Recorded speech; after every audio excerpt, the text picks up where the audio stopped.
In the video of me making this bag, I asked if anybody wanted a tutorial. There were a few takers, and that's enough for me. So, in today's video, I'm giving you a tutorial. Listed on the screen are the materials that you need. And we're upcycling, so use old clothes that you don't wear anymore. First things first, I'm drafting out a pattern, and tote bags are really simple because they're just really big rectangles. Now, if you can't find pattern paper, you can go to the store and get craft paper or butcher paper. It works just as well. You can even tape together several pages of printer paper. This is my favorite part of upcycling, which is deconstruction. Now, I prefer to take everything apart seam by seam because that gives me the most use of my fabric. But if you don't feel like doing that, you can just cut them all up. Just be very mindful with your cutting.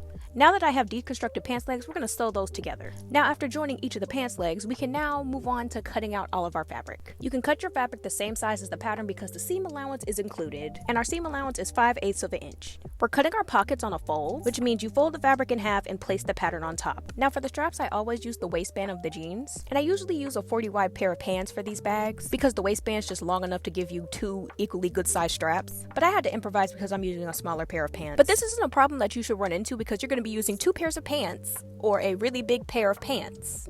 We finally have all of our pieces cut out, but I don't like my videos to be super long, so the sewing process will be in part 2, which will be uploaded shortly.